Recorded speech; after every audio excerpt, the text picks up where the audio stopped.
Hello there, and welcome back to Fatal Hearts. Last time we had a very nice dream, or Christina had a very nice dream, followed by a bit of a nightmare. What we need to do is try to figure out... Okay.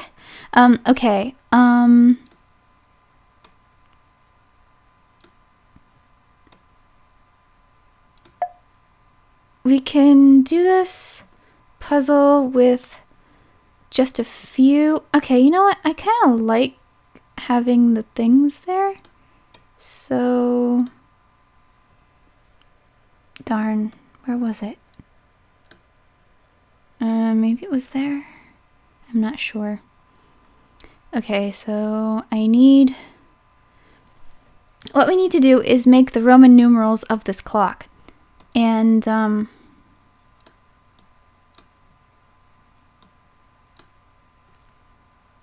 it's a bit of a challenge, to be honest. I have no idea what that square is for. Or that one. But I need this for later. And this. I could probably stick this, like, here, maybe? Yep. Okay, I need another one of these for 4. No, I need this. Thank you. I also need this. But I need to move these so that they're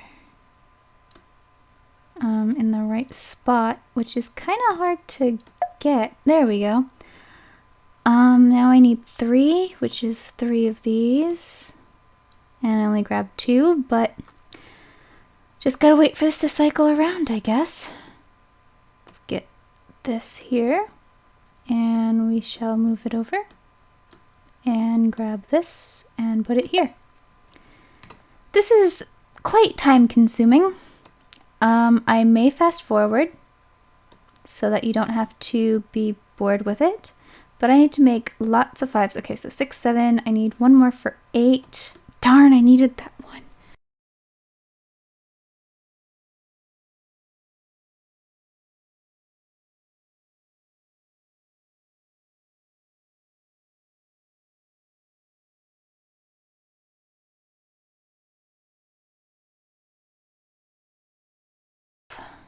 And I just need to arrange them in the right spot.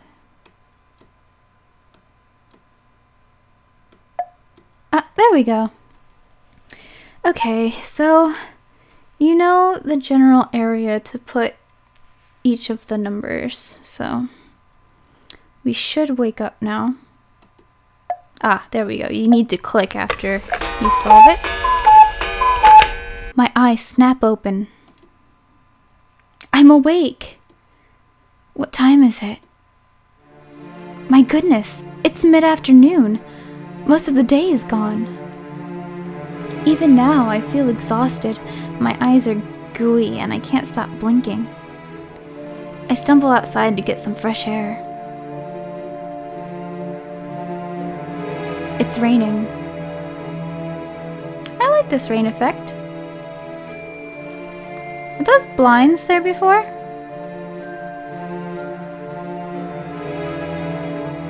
I don't know. Maybe someone moved in? Maybe? I don't know. It's raining. The cool water soaks into the fabric of my nightgown. The wet cloth weighs me down, but I don't mind. It feels so cold and clean.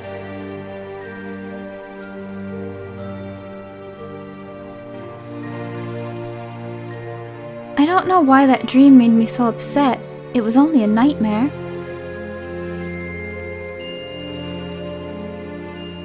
And it's no surprise that I'm having nightmares.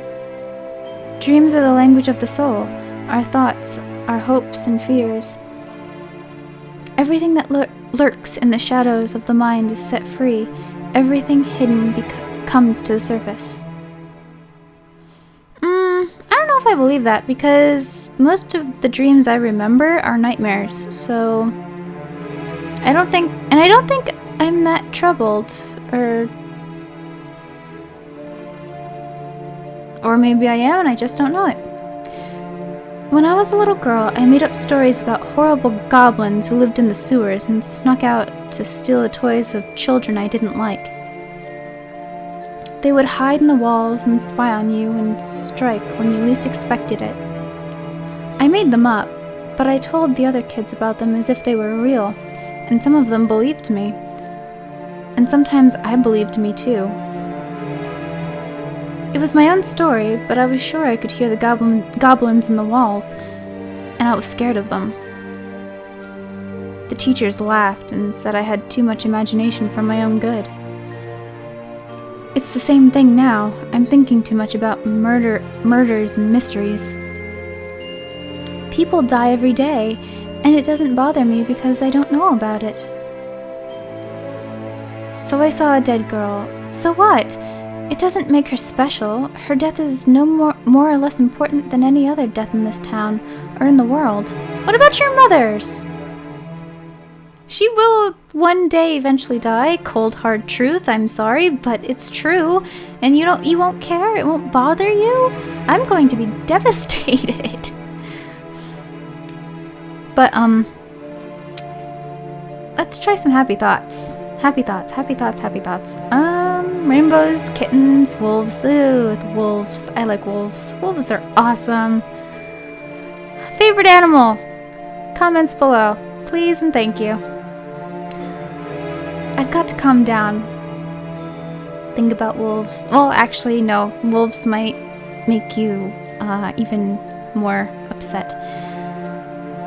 I've also got to get inside before I catch a cold.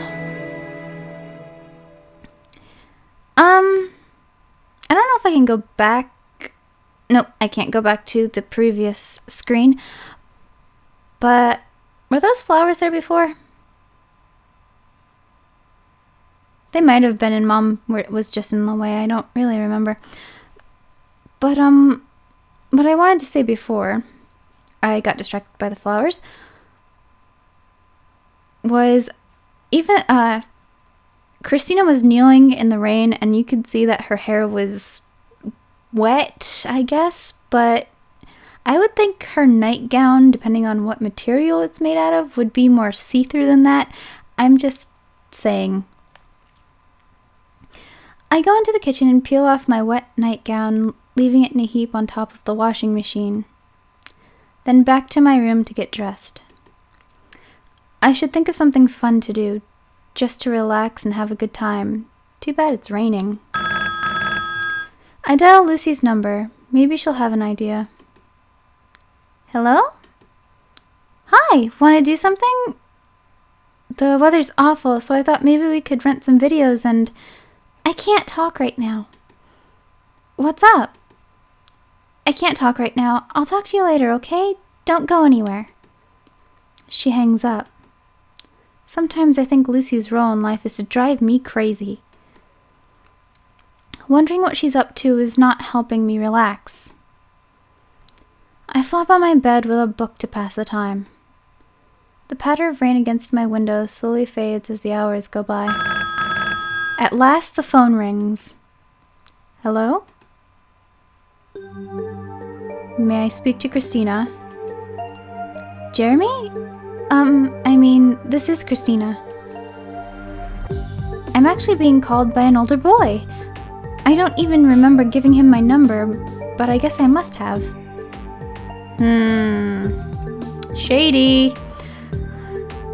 Hi, are you busy tonight?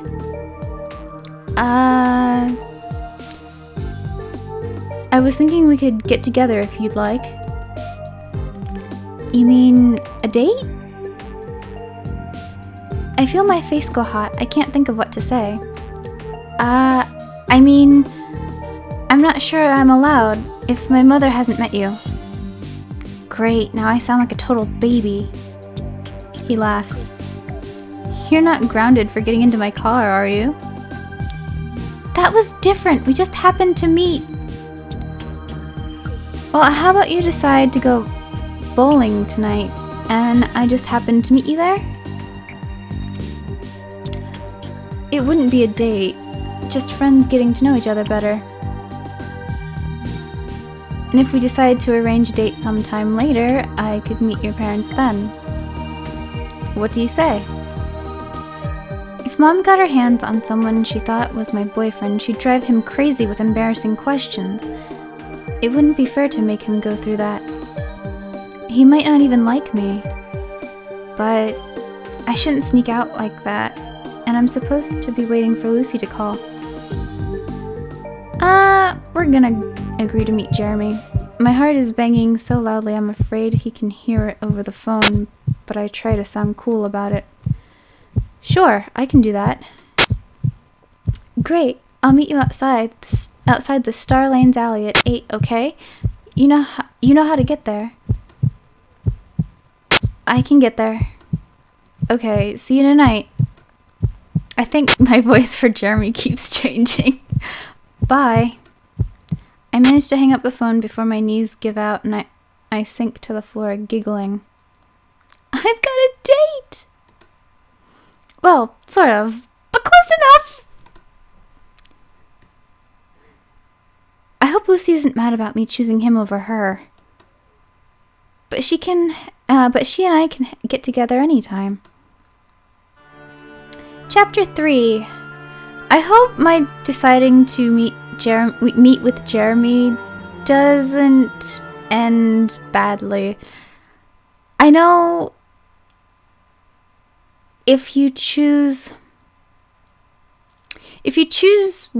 something when you're talking to Lucy about what you want to be when you're older and what you want in a man, if you choose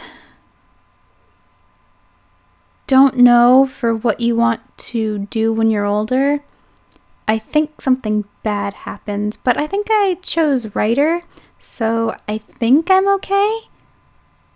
But there might be another way to get the bad ending. I looked up how many endings there are, just because I'm curious and everything. And there are 14 endings. The bad one that I'm talking about now is really easy to get, but the others I don't really know how. But anyway, let's continue with the storyline and worry about the others later. At 5 till 8, I'm walking from the bus stop to the bowling alley. The rain stopped hours ago, but the sidewalks were still damp. The air smells of warmth and water.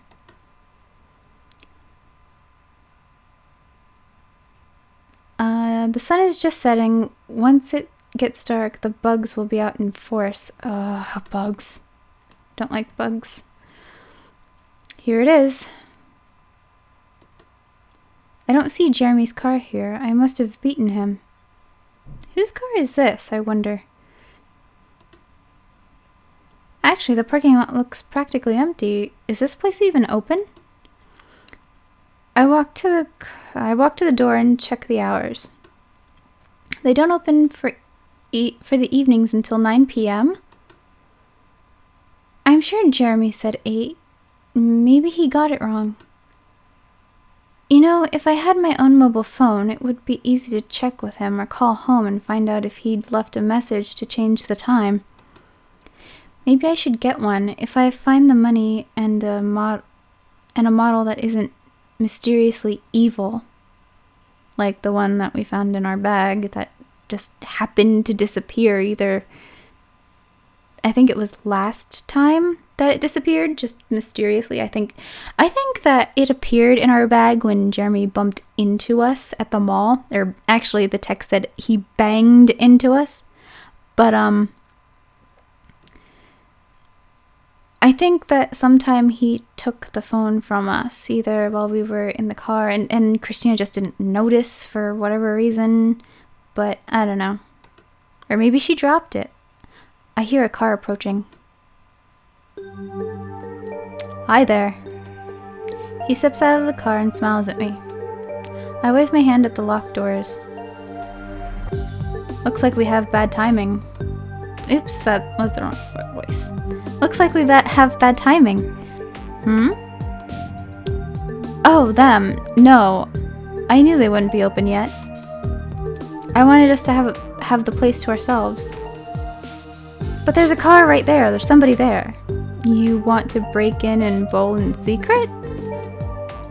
Nah, not worth the effort. No, I mean the space out here, not the space inside the building. Come on, guess. What am I thinking? He wanted an empty parking lot? Then... You're going to give me driving lessons? Wasn't planning on it, but we could do that sometime if you'd like. No, I wanted to show you something where no one else could see. Follow me. He starts to walk around the bowling alley. Whatever's behind there, it's going to be dark and isolated. Like he said, no one else would see us. Perfect place to kill Christina! Is he thinking... Is he wanting to... He pauses and grins as if he can hear what I'm thinking. Maybe he can. I'm not going to do anything to you. Liar. Trust in me. Lies. And then he walks away, knowing that I will follow. Behind the bowling alley is a field of grass slightly overgrown and surrounded by trees, like the field that we found the dead body in. It looks just like it. And I keep forgetting that you can't see my cursor. It's very quiet. I can just begin to make out the first stars in the night sky. The other day, I asked you whether you believed in magic. There was a reason for that. Wasn't that just yesterday? I don't know. Whatever. This world, for the most part, is not a magical place. It's full of concrete and pollution and far too many people. You got that right. Especially the people part. Too many people. Have you ever heard of zero population growth? I have not. It is an organization of people trying to stop the Earth's population from expanding out of control. They try to promote laws that encourage childlessness instead of breeding. Right now, the poor get more benefits if they have more children, and couples without children are called selfish. And so it just keeps going on. 4 billion, 5 billion, 6 billion, until the planet can't take it anymore. There are too many people here already, but that's not the worst problem. The worst problem is that most of them aren't real. How many people do you meet who are just empty inside? Who only think about sex, beer, and sports? Most people are nothing but meat, flesh without a soul. Only a small fraction of the population are really people. Can really think and understand and dream. And only a tiny fraction of those can do magic. I'm one of them. I just stare at him blankly. I don't know what to say. Okay. Don't panic. Like you said before, you need to see proof. So... let there be light. A spark forms in the air above Jeremy's cupped hands, and growing into a ball of beautiful, impossible light. I blink repeatedly, slightly dazzled by the brightness. That flash powder? Stage magic. A pinch of powder. You set it on fire. It burns up in a brilliant flash. Do you feel any fire? The light rises and moves towards me, swinging slowly through the air. I wave my hand over and under it, checking for wires. Nothing. At last, I carefully poke my finger into the center of the light. No fire, no heat. Mirrors. Lasers? You could have set them up here earlier. He laughs quietly. Sure, maybe it's all a clever trick. Or maybe it's magic. If you try hard enough, you can come up with an excuse for almost anything I can do.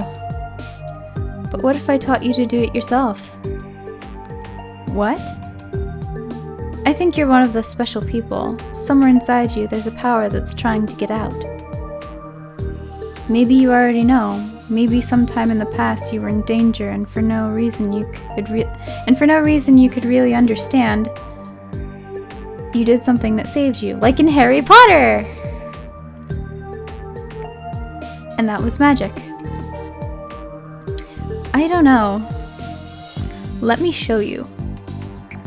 He walks behind me and stops there, close but not quite touching. Then he reaches forward and takes hold of my right arm, lifting it in front of me like a marionette. I can feel his breath against my ear as he speaks. Imagine that your body is full of fire. Feel it burning through your veins and sparkling at your fingertips. You want light, we will create light. This is the sign of Fackel, the torch. It's a less than sign, more or less. He moves our joined hands back and forth, tracing an invisible symbol. A faint glimmering hangs in the air where our fingers have passed. Now do it without me. You can do it. I know you can. Focus your energy and create the sign. Focus and create the sign of Fackel, which is more or less this. I think. You're not quite getting the whole symbol, but... There we go. Okay. As I trace the symbol in the air, tiny points of light sparkle and fade away. I did it! I knew I was right about you. He wraps his left arm around my waist, and from behind he pulls me against him for a congratulatory hug. I'm glad he can't see my face. I must look absolutely giddy. So, that's a light spell? How do I make it go places? How do I make a fire? What should I do next? Tell me more! I feel his chest quiver against my back as he chuckles. I'll tell you everything eventually, I promise. He lets go and comes around to face me again. I don't want to move too fast. Power isn't really about spells, it's about focus and understanding. Words, signs, jewels, and wands, they're only tools to train your mind. The real power is inside of you, not in any magic spell. So it's better to move slowly and build on your own beliefs. Try too much too fast and you'll lose your focus. I can't read. You'll lose your confidence. You could lose it all. So what happens now? I'll teach you. I'm figuring this out as I go along. I've never taught anyone before. How long have you had this power? A couple of years. Even I don't know everything I can do yet. I'm always learning. He looks up at the night sky. Perhaps someday, even the stars will be in our reach. I follow his gaze into the sparkling depths of space. We stand together, silent, with the world before us. Hey, we're supposed to be bowling. You do like to bowl, don't you? It's okay, I guess. I'm not very good. Me either. Wait, if you can do magic, how do I know you won't cheat? You'll just have to keep an eye on me. After you, milady. We return to the parking lot and wait around for the bowling alley to open. Yay! We're not dead! He talks about his car and the university he'll be going to in the fall. Once we get inside, he pays for our shoes and our drinks. And of course, he wins the bowling match, but not spectacularly. I can't tell if he's cheating or not. Do I really believe he could use magic to change the path of a bowling ball? Sure, why not? Sorry about that, I needed to take a drink. Jeremy drives me home after bowling. He gets out of his car first to walk around. He gets out of the car first to walk around and open my door. Have a good night. I'll call you later. I hesitate, wondering if he's going to kiss me. I guess not. Remember, this wasn't a date. I'm pretty sure he's a mind reader. Next time things will be different. And he drives away.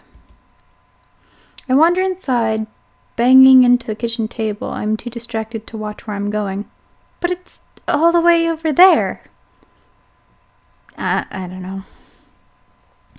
Luckily, Mom's in bed. One look at my face and she'd know what was going on. Luckily, Mom's in bed. One look at my face and she'd want to know what's going on. Want to know. Okay, so she wouldn't figure it out right away. I go upstairs and change into my nightgown.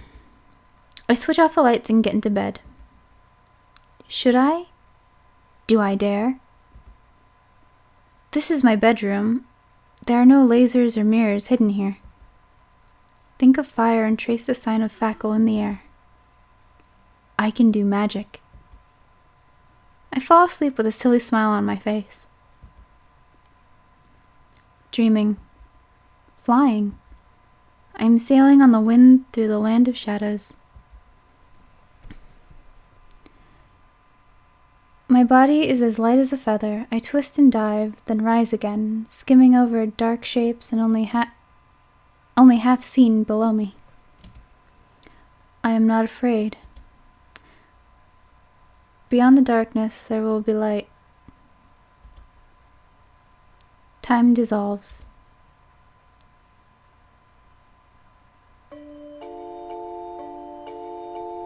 It is spring once more, and a misty spray of rain blows across my face.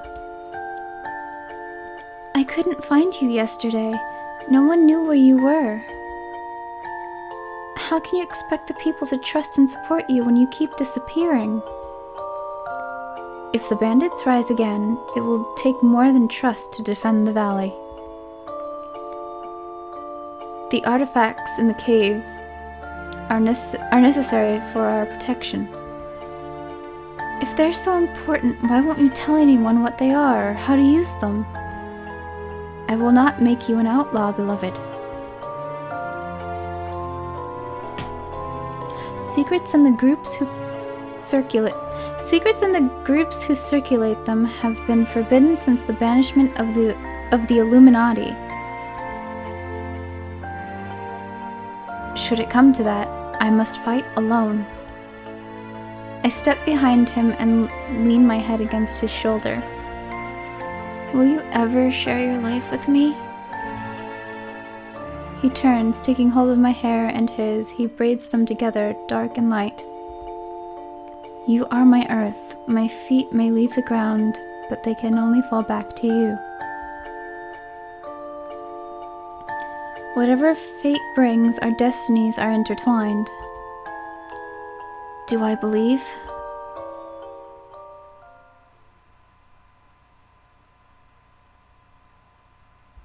Do I believe? Wednesday. I awaken slowly in the middle of the morning.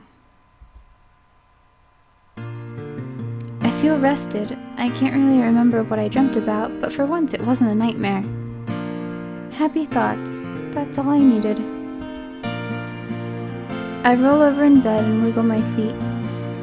It's still hard to believe what happened yesterday. I'm so excited. I want to share how I feel, but I can't tell anyone the whole story. Who would believe me? Still, I've got to talk to someone or I'm going to explode. Who should I call?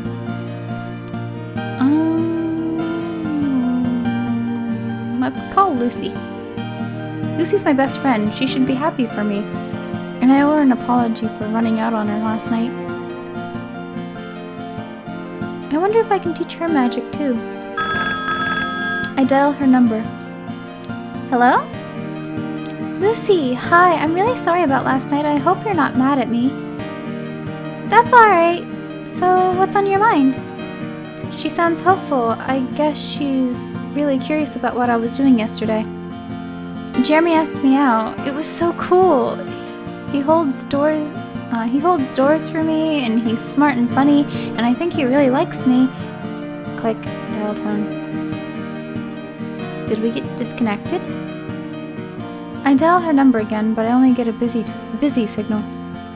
Either something's gone wrong with her phone line, or she hung up on me. What did I say? Could she be jealous about Jeremy? I was sure there was nothing between them. I suppose I should ask him about her later. I suppose I should ask about her. I suppose I should ask him about her later. Nailed it! I wonder when he's going to call me again. I can't just sit by the phone all day waiting for it to ring. I'll drive myself nuts. What should I do to pass the time?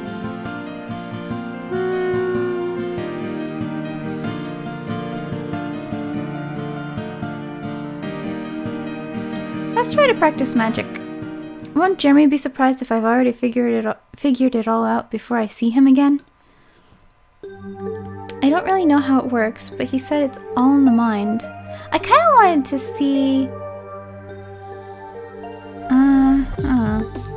I don't really know how it works, but he said it's all in the mind. I start by repeating the one thing I already know how to do. Trace the sign of Fackle. Make sparkly lights. He said Fackle is a torch. A torch gives light, but it's also made of fire. Could I make fire? I get a little glass pudding dish out of the cabinet and set it on the kitchen table, then tear up a paper napkin and let the bits fall inside. Will that be enough? I don't want to have to explain to Mom how I set fire to the kitchen. Maybe I should do this outside. Yes, where everyone can see, right? No, someone might see. This should hold it. Maybe, I think. Besides, it probably won't work anyway. Bad thought. Confidence! A torch is made of fire. Hold the torch to a napkin and it should burn. I wave my hand through the air, letting it fall at the end into the glass dish. Nothing happens, not even a spark. I try again, starting to feel nervous. Nothing at all. No fire, no lights. It worked just a minute ago! And then I remember what Jeremy said about panicking and losing my focus. I guess I should relax and wait for him instead. He'll show me what to do. The afternoon passes without any word. Well, he didn't say he would call today, did he? Maybe he plans to wait for the weekend. Mom gets home to find me pacing around in the kitchen. Hi, honey. Can you wipe the table down for me? I brought chicken. So I've got a wet paper towel in my hands when the phone rings and Mom has to answer it. Hello? Just a minute. Oh! I see. I pause in my cleaning, wondering who she's talking to. Tonight? Actually, we were just sitting down for dinner. No, it's not a bother at all. In fact, why don't you join us? I look forward to meeting you. Goodbye, then. She hangs up the phone and turns to me with a smile. Well, I bet you know who that was. And with that, this is running really, really long, so I have to cut it here. I hope you enjoyed. Do you know who just called us? It's someone Mom doesn't know, and we do. So it's probably obvious to all of you who it is, but I won't say just in case you don't know. Well, I hope you enjoyed. I'll see you next time for another installment of Fatal Hearts. See you soon!